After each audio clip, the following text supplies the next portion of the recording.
भरने के लिए तैयार करती है।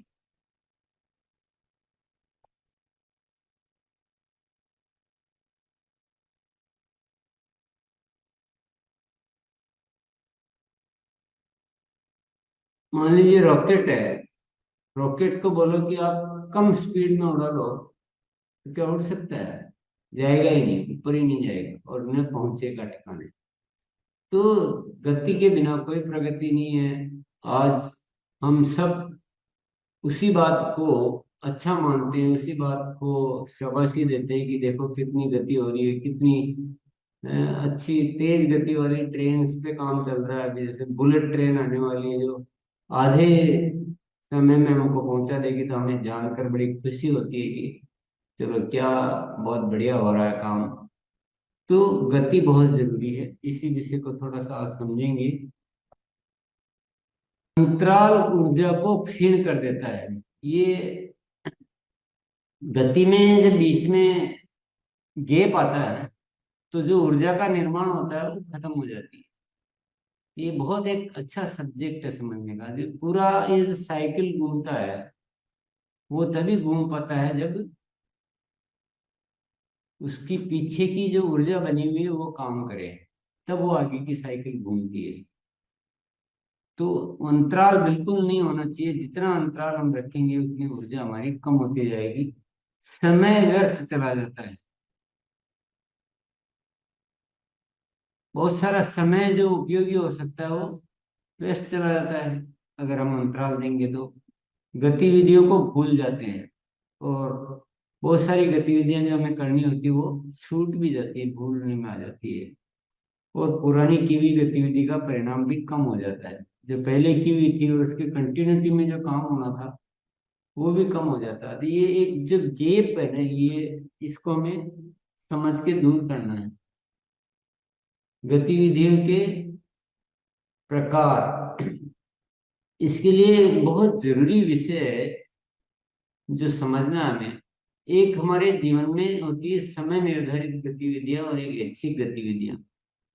जैसे जिनकी डेट डिसाइड है, जो उसी समय करनी है, जिसके लिए हम बाउंड है, तो वो गतिविधियों में अच्छा काम हो जाता है। जैसे कि एनिवर्सरी की डेट है तो वो फिक्स डेट है, तो सभी की एनर्जी लगती है वो। लेकिन कुछ ऐच्छिक गतिविधियां होती है जो आपको डेट डिसाइड करनी है, आपको करनी है, तो वो ऐच्छिक गतिविधियां को समझना बहुत जरूरी है। श्रेष्ठ गति में ही प्रगति है, हमने समझा थोड़ा सा। तो ये शायद नहीं दिखा होगा आपको स्लाइड। तो ये पॉइंट को समझना थोड़ा सा, ये बहुत ही जरूरी विषय है हमारी जिंदगी का, जिससे हम समझ लें कि हमारा जो गैप नहीं होना चाहिए वो ऊर्जा को अपन। मैंने ये बातचीत तो कर ली थी, शायद ये स्लाइड आपको नहीं दिखी होगी। तो जो गैप होता है ना, हमारी ऊर्जा को कम कर देता है, क्षीण कर देता है। टाइम चला जाता है उसमें फालतू, और गतिविधियों को बहुत सारी को हम भूल भी जाते हैं। पुरानी गतिविधि का परिणाम भी कम हो जाता है। तो वो जो साइकिल जो बैठना चाहिए ना, जो स्पीड आनी चाहिए काम में, जो ऑटोमेशन होना चाहिए, वो ये अंतराल बहुत ज्यादा नुकसान पहुंचाता है। तो इसके लिए गतिविधियों के दो प्रकार को समझना बहुत जरूरी है। एक समय निर्धारित गतिविधियां हमारे जीवन में होती है, और एक ऐच्छिक गतिविधियां होती है जिनका पहले से टाइम सेट है, वो तो उसी समय हो जाती है। लेकिन ऐच्छिक गतिविधियों के बारे में समझेंगे, क्या क्या उपाय करने हैं हमें ख्यालों को और सीखे हुए को धरातल पर लाएं। I didn't catch that. Could you try again? हमने मान लो बहुत सारी चीजें सीखी, और दिमाग में है, चल रहा है, ख्याल में चल रहा है, बातचीत कर रहे हैं कि ये किया जा सकता है, ऐसा हो सकता है, लेकिन उसको प्रैक्टिकल में नहीं ला रहे, धरातल में नहीं ला रहे, तो उसका कोई लाभ नहीं होगा। तो जो भी ख्यालों में है उसको एक्शन में लाया जाए, धरातल में। ठीक है, जो अभी कर सकते हैं अभी कर लें, जो जितना जल्दी कर सकते हैं उतना जल्दी कर लें। जैसे कोई भी चीज माइंड में सेट हुई कि हाँ ये करना है, अब उसको कितना जल्दी से जल्दी कर सकते हैं, टाइम नोट करें, टाइम डिसाइड कर लेंगे, यस अभी। तत्काल कर डालते हैं। अगर कोई चीज हम बैठे आपस में बात कर रहे हैं और अभी हो सकता है तो उसको अभी कर लें, उसको फिर कल परसों पर नहीं छोड़नी। गतिविधियों की निकटतम तारीख तत्काल निर्धारित करें। तो जो भी गतिविधियां करनी है उसकी डेट डिसाइड करें। डेट खाली नहीं छोड़े, तुरंत डेट डिसाइड कर लें सबकी। छोटे मोटे कारण या बहानों को दूर करें। छोटे छोटे कारण बहाने आते रहेंगे ना, तो उनको दूर करना है। ऐसा नहीं कि वह चलो डेट को आगे कर दो, थोड़ा और लंबा कर लेते हैं, ये ऐसा नहीं रखना है। कोशिश करनी की हम अर्लीस्ट जल्दी से जल्दी डेट डिसाइड करें। ये कारण और तो जिंदगी में चलते ही रहेंगे, और यही समझदारी होती है कि उन कारणों का समाधान निकालते हुए हम अपनी स्पीड को मेंटेन करें। किसी एक साथी के पास समय नहीं है तो और साथी से गतिविधि करवा लें। यथासंभव सभी गतिविधियां समय पर होती रहे। किसी एक साथी की वजह से कि चलो मान लो मेरे को समय नहीं है, किसी और को समय नहीं है, उसकी वजह से कोई एक्टिविटी रुकनी नहीं चाहिए। गतिविधियां कोई भी साथी से, कोई व्यवस्था से उसको करवा लें। Show must go on. इसको एक कहावत है कि show must go on, show कभी रुकना नहीं चाहिए। ये एक डायलॉग है, famous dialogue, show must go on. हर करने योग्य काम को पॉकेट डायरी में नोट करें, में समय पे पूरा करें। ये हम प्रतिदिन सीखते ही हैं। गतिविधियों की संख्या बढ़ाएं। बाकी तो सब कर लिया, लेकिन संख्या इतनी कम है तो स्पीड नहीं आ पाएगी। तो संख्या बढ़ानी है, और ज्यादा से ज्यादा गतिविधियां कैसे कर सकते हैं। एक दिन में एक होम मीटिंग करी दो, ऐसा नहीं कि आज ये एक ही होम मीटिंग करी, और ज्यादा भी कर सकते हैं। ऐसे ऐच्छिक गतिविधियों को समय निर्धारित गतिविधियों में बदल दें।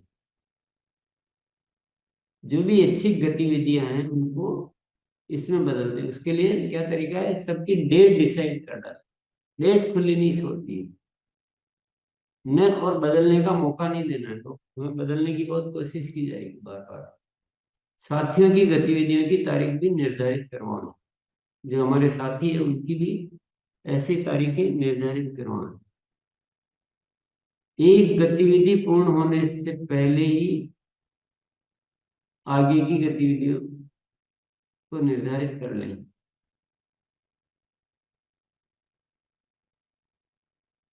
एक गतिविधि चलो ये पूरी होगी फिर आगे की गतिविधियां निर्धारित करेंगे, ऐसा नहीं सोचना। वो गतिविधि कल है, परसों है, पर उसके पहले आगे की गतिविधियां भी डिसाइड करते रहें, ताकि साइकिल हमारा बिगड़े नहीं। और फॉलो अप को बढ़ाएं। फॉलो अप, अच्छा फॉलो अप, जितना फॉलो अप आप करेंगे उतनी स्पीड आप बढ़ेगी। तो आप करें, आपके साथियों के माध्यम से कराएं, और इस फॉलो अप को मैनेज करें। और इसके लिए हम देख सकते हैं फॉलो अप का प्रभावशाली तरीका, वो वीडियो हम देख सकते हैं। तो ये छोटी छोटी जो टेक्निक है, इनको अगर हम उपयोग में लेंगे तो स्पीड ही बिना कुछ नहीं हो सकता, ये समझ लीजिए आप। और हमने सारे कारण समझ लिए कि हमारी स्पीड से साइकिल बनता है। ये एक दुनिया का सिस्टम है। जो स्पीड होती है उससे साइकिल बनता है। मान लो चार साथियों से आज बात हुई, कल उनसे हाथों हाथ अगर बात हो रही है, तो वो ऊर्जा का जो निर्माण हो रखा है वो कन्वर्ट हो जाएगा रिजल्ट में, और वो भी आगे से आगे उसी तरह से ऊर्जा का निर्माण करते रहेंगे। नहीं तो आज बात हुई है, शांत हो गए, 4 दिन बाद 5 दिन बाद तो वो भी शांत हो जाएंगे, हम भी शांत हो जाएंगे, और ऐसे हमारा टाइम, ऊर्जा सब थोड़ा सा व्यर्थ जा सकते हैं। तो इस टेक्निक को समझते हुए, बहुत ही आवश्यक टेक्निक है और बहुत जरूरी टेक्निक है ये, इसको ध्यान में रखना है। सीखने की कला को ध्यान में रखना है। फॉलो अप का तरीका वो ध्यान में रखना है। और बाकी जो विषय है गतिविधियों को करने का, अभियान प्रचार कैसे करें, ये सारा एक पैकेज बनाकर आप बिल्कुल अब हवाई जहाज के जैसे उड़ान भर सकते हैं। इसके साथ मेरी बातचीत यही समाप्त होती है।